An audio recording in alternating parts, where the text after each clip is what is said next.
ఒకప్పుడు నిన్ను చంపాలని ప్రయత్నం జరిగితే నేనే నిన్ను కాపాడి నా ఇంట్లో పెట్టుకున్నాను.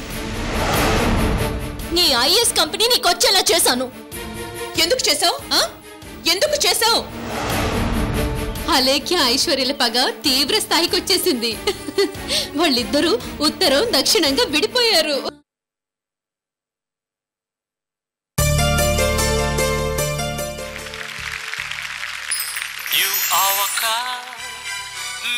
Ice cream, this is the heart and life dream, United States of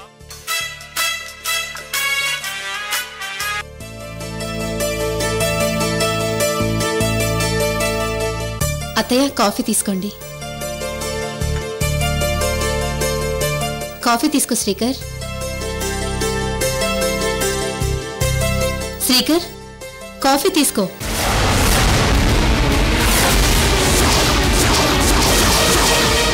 నాకొద్దు.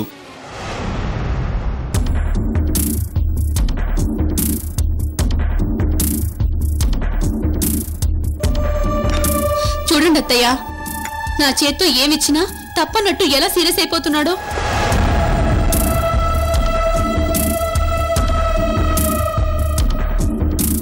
ఓరే శ్రీకర్, ఏమిట్రా ఇది? మీరిద్దరూ ప్రేమించి పెళ్లి చేసుకున్నారు. ఏదో మధ్యలో అరుంధతి తప్పు చేసింది, తర్వాత మారిపోయి మనలో కలిసిపోయిందిరా. ఇప్పుడు నీకు అరుంధతి దగ్గర అవ్వాలని ప్రయత్నిస్తుంటే మొహం మార్చుకుని కూర్చుంటూ ఏమిచ్చినా తీసుకోవటం లేదు. ఇది కరెక్ట్ కాదురా.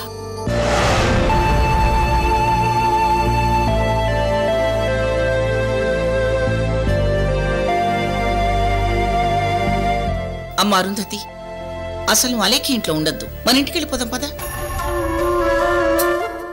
అక్కడ వీడెలా నీకు దగ్గర కాడో నేను చూస్తాను. అమ్మా, నాకు నా ఇల్లైనా ఒకటే, ఈ ఇల్లైనా ఒకటే. అక్కడ అమ్మ ఉంటుంది, ఇక్కడ అమ్మ ఉంటుంది. మీ మేనత్త మేనగోళ్ళ బుద్ధులు ఒకటే కదా. అలేఖ్య కూడా నీలాగే నా క్లాస్ పీకుతుంది. తను ఇక్కడే ఉంటుందిలే. లేదత్తయ్య, నేను మీతో వచ్చేస్తాను.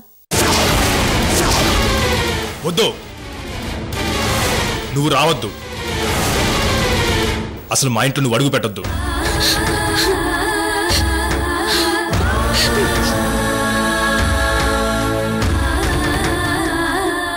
శ్రీకర్, ఏమిట్రా ఇది? ఏమిటి నువ్వు అంటుంది? మా ఇల్లు అంటావు ఏమిటి? అది అరుంధతి ఇల్లు కూడా. నా కోడల్ని తన ఇంట్లో అడుగు పెట్టద్దంటావేమిట్రా? ఆ ఇంట్లో నీకెంత హక్కుందో నా కోడలికి కూడా అంతే హక్కుంది.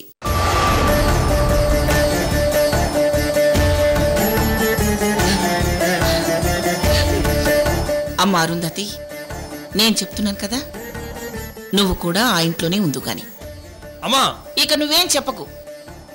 అరుంధతి కూడా మనతోటే ఉంటుంది.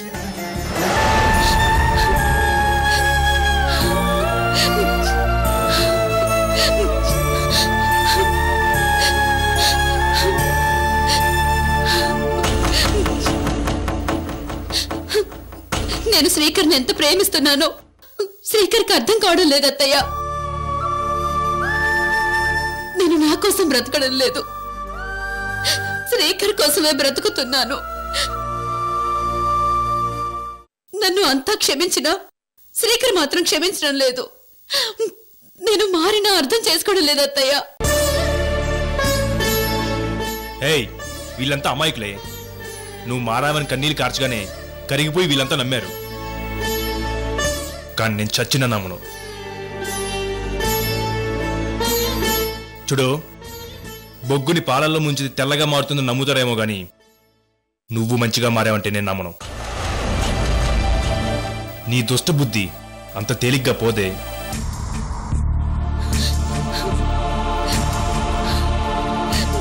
చూసారా అత్తయ్య, నన్ను ఎన్నెన్ని మాటలు అంటున్నాడో. నువ్వేం బాధపడకమ్మా, వీడింతే. ఏదైనా ఒక విషయానికి ఫిక్స్ అయిపోయాడంటే అందులో నుంచి బయటపడటం చాలా కష్టం. నేను తప్పకుండా అర్థం చేసుకుంటాడు. కొంచెం ఓపిక పట్టు.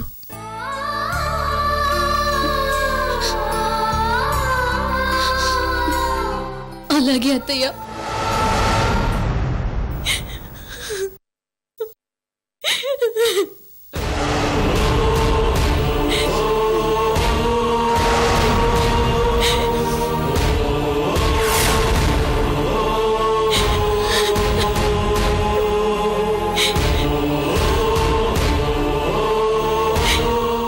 అలేఖ్య, ఏమిటమ్మా కన్నీరు? ఏం జరిగింది? ఆ ఐశ్వర్య నన్ను దారుణంగా అవమానించింది అత్తయ్య. ఘోరంగా అవమానించింది.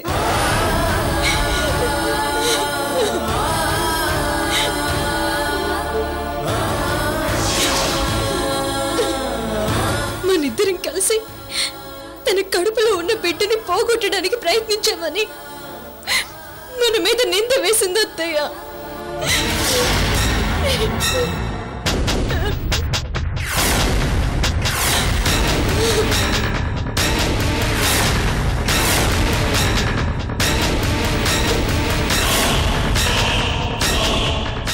మనం పోగొట్టడానికి ప్రయత్నించడం ఏంటమ్మా?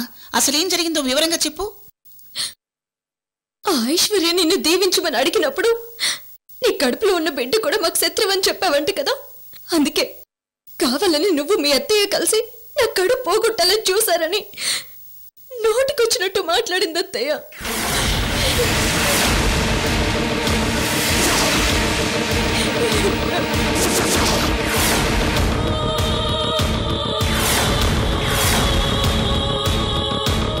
నేను అక్క అని ఎంతో ప్రేమగా పసుపు కుంకుమలు తీసుకువెళితే వాటిని విసిరి పారేసింది అత్తయ్య.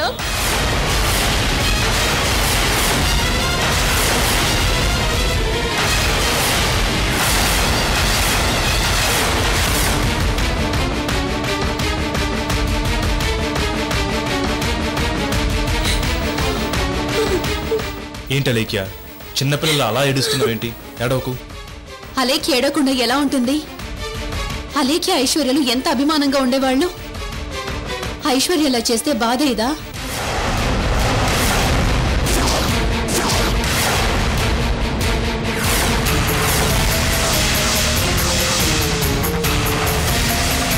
అదేంటి అలేఖ్య, మనం ఐశ్వర్యకి అంత దుర్మార్గులా కనిపించావా? మన గురించి తెలిసి కూడా మనల్నంత కసాయివాళ్ళగా ఎలా ఊహించుకుంది?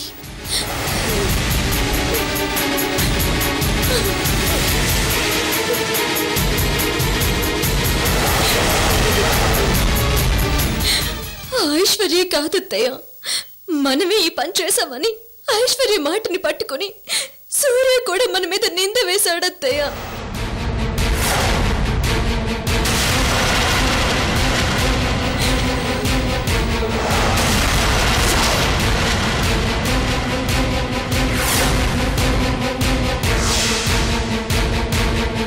మీరెవ్వరూ చేయలేదు. ఎవరు చేయించారో ఈ నీలాంబరికి తెలుసు మేడం.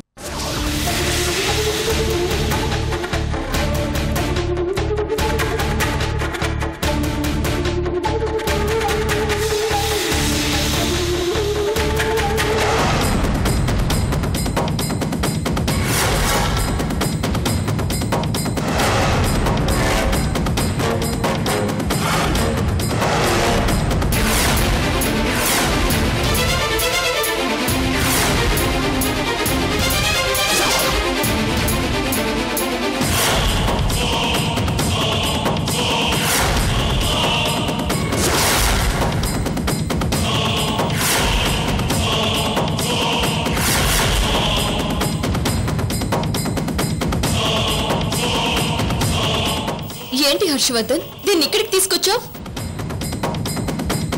చచ్చా, ఇది ఒట్టి అమాయకురాలు మేడం. మనం అనవసరంగా దీన్ని అనుమానించాం. ఇది చెప్పిన మాటలను బట్టి దీనికి తెలిసిన వాళ్ళందరినీ ఎంక్వైరీ చేశాను. దీనికంత సీన్ లేదు మేడం.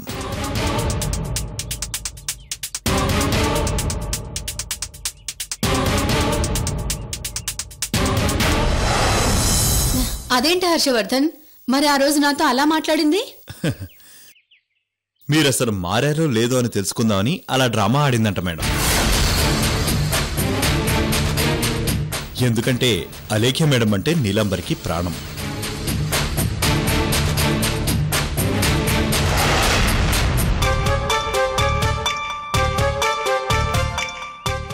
ఆవిడికి మీ మూలంగా ఏ హాని జరుగుతుందో అని భయపడి మీ నుంచి అసలు నిజం రాబట్టడానికి అలా నాటకం ఆడింది.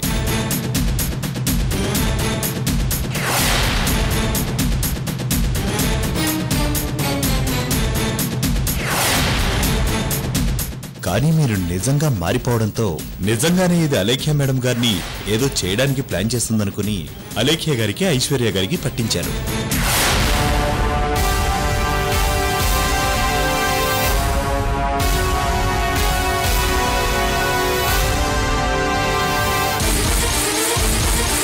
ఈ పిచ్చిది తన ఆడిన డ్రామాలో తనే ఇరుక్కుపోయింది మేడం.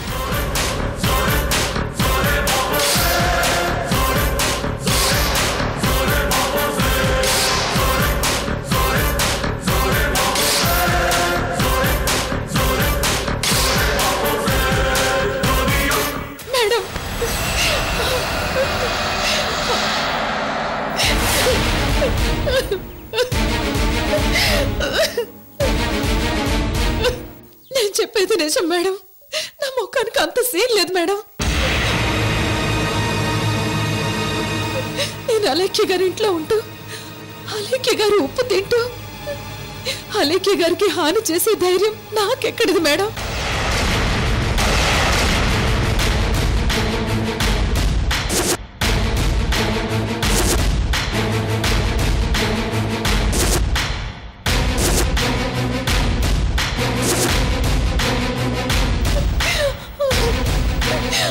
అరుంధతి గారు మారారో లేదో, మీకెక్కడ హాని చేస్తారో అని భయం వేసి నేను అలా నాటకం ఆడాను మేడం.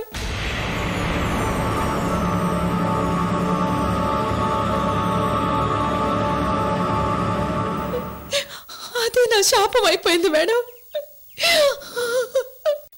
నేను తీసుకున్న గోతులో నేనే పడిపోయాను మేడం. నన్ను క్షమించండి మేడం, నన్ను క్షమించండి మేడం, ప్లీజ్ మేడం.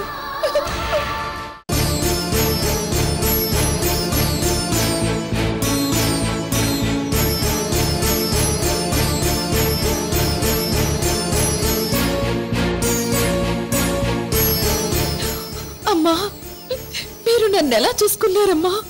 హుసే నీలాంబరి అని ఎంతో ఆత్మీయంగా సొంత మనిషిలా పిలిచేవారు.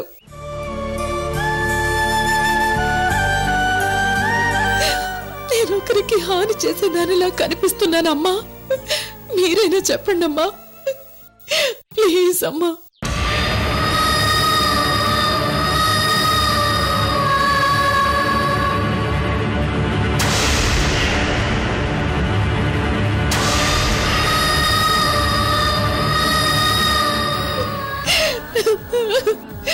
శ్రీకర్ బాబు, నా మెంటాలిటీ ఏంటో అందరికంటే మీకే బాగా తెలుసు. అలేఖ్య గారికి హాని చేసే మెంటాలిటీ నాకుందా చెప్పండి బాబు.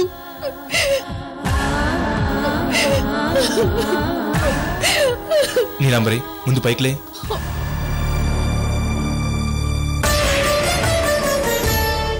అలేఖ్య, ఇది ఒక పిచ్చిదే, దీనికి అంత సీన్ లేదు. ఇదిగో అరుంధతిని టెస్ట్ చేయబోయి ఇరుక్కుపోయింది. క్షమించి వదిలేసాయి. మేడం, నేను దేని మీద ఒట్టేసి చెప్పాలో చెప్పండి మేడం. నాది మీకోసం ప్రాణాలు ఇచ్చే మనస్తత్వమే కానీ ప్రాణాలు తీసే మనస్తత్వం కాదు మేడం. నన్ను నమ్మండి మేడం.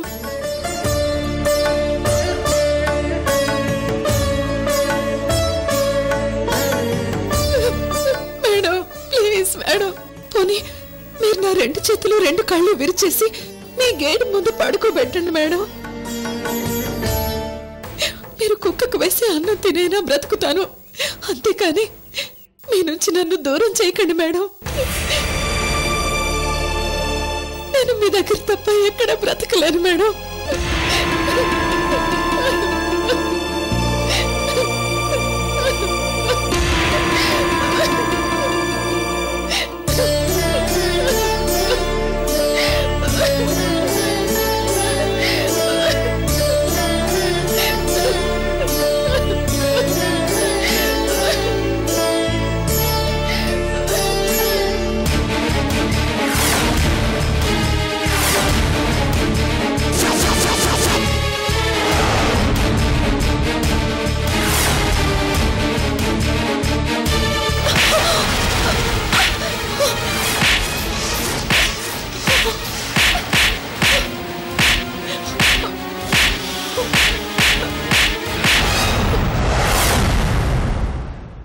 నిన్ను ఎందుకు కొట్టానో తెలుసా? నువ్వు వాడిన నాటకంలో కూడా నాకు హాని చేసేదల్లా మాట్లాడినందుకు.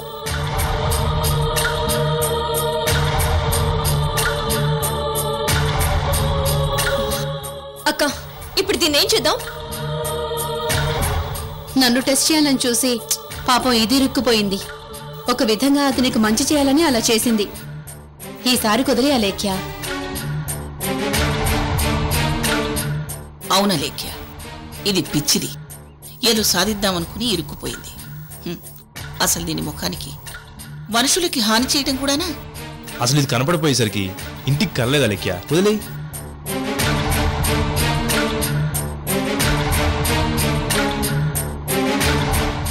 అవును హర్షవర్ధన్, ఇందాక మీరెవరూ చేయలేదు. ఎవరు చేయించారో ఈ నీలాంబరికి తెలుసన్నావు కదా.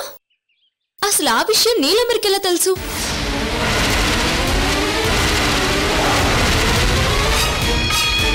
దీన్ని బంధించిన గెస్ట్ హౌస్ ఐశ్వర్య గారిదే మేడం. అసలు ఆ రోజు 5గురిని పురమాయించి నాటకం ఆడిందట.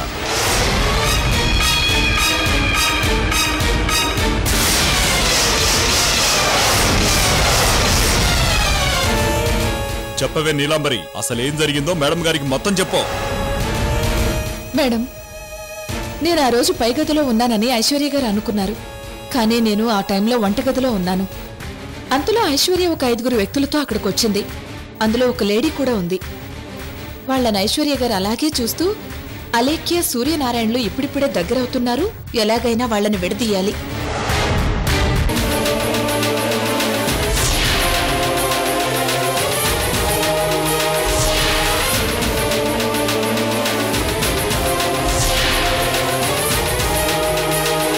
మీరంతా నా ప్రెగ్నెన్సీ పోగొట్టడానికి ప్రయత్నిస్తున్నట్టు నాటకం ఆడండి. నేను ఆ టైంలో సూర్యకి ఫోన్ చేసి రమ్మన్నట్టు చెప్తాను. అప్పుడు సూర్య వచ్చి నన్ను రక్షిస్తాడు. సూర్య దృష్టిలో అలేఖ్య దోషి అవుతుంది. ఆ తర్వాత వాళ్ళిద్దరి మధ్య దూరం పెరిగిపోతుంది అని వాళ్లతో చెప్పడం నేను స్వయంగా చూసి విన్నాను మేడం.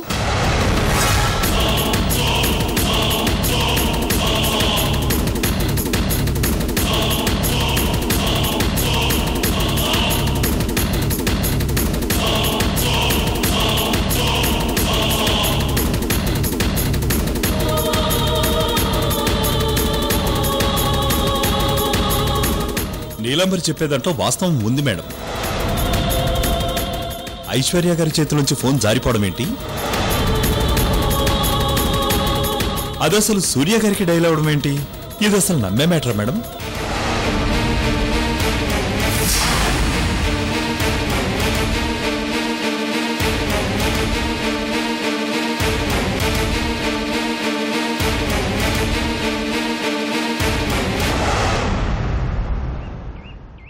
ఆవిడ టోటల్ గా ఏదో చేయాలనుకుంటున్నారు మేడం. ఆవిడ ఏదో వ్యూహంతో ఉన్నారు. దానిలో భాగంగానే ఈ నాటకం ఆడించారు మేడం. ఇంకా నేను మీ మనిషిగానే ఉంటాను. ఆవిడ ముఖం కూడా నేను చూడను.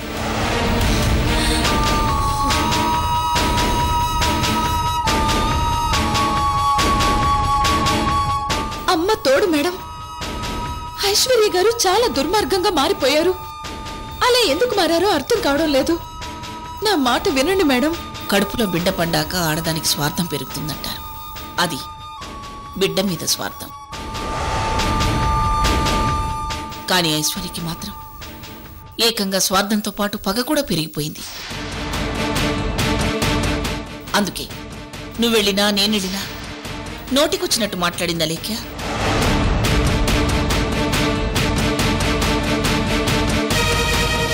ఓసే నీలాంబరి, పో లోపలికి వెళ్ళి వంట చేయి. వెళ్ళు. Thank you madam.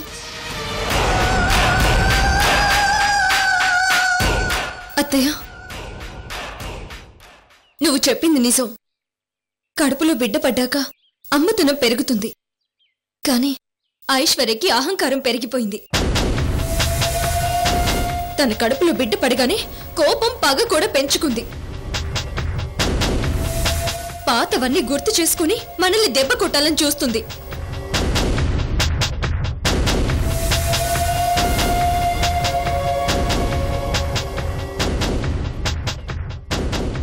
అవునా లేఖ్య, నువ్వు చెప్పింది నిజం. అది చాలా క్లియర్గా తెలుస్తోంది.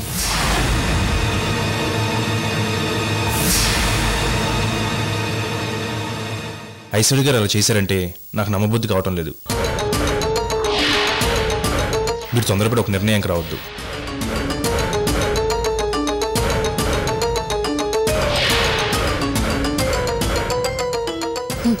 చూడండి అత్తయ్య, మీ అబ్బాయికి మంచివాళ్ళు చెడ్డవాళ్ళలా, చెడ్డవాళ్ళు మంచివాళ్ళలా కనిపిస్తున్నారు. నువ్వు చెప్పింది కరెక్టే అక్క. అరే, నీకు కొన్ని అర్థం కావు. నువ్వు నోరు మూసుకో. ఆ ఐశ్వర్య నన్ను నా మొగుడిని విడదీయాలని చూస్తుంది. ఆ ఐశ్వర్య ఆడిన డ్రామాలో తను బావు అని తెలియక సూర్య నన్ను అపార్థం చేసుకున్నాడు అత్తయ్య. నా మనసుని నొప్పించాడు. నేను తట్టుకోలేకపోతున్నాను అత్తయ్య, తట్టుకోలేకపోతున్నాను. ఊరుకోలేక్యా, సూర్యకు నువ్వంటే ప్రాణం. నిన్ను ఖచ్చితంగా అర్థం చేసుకుంటాడు. ఊరుకోమ్మా.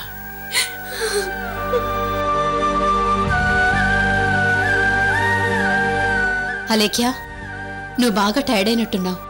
ఉండు, నేను నీకు కాఫీ తీసుకొస్తాను.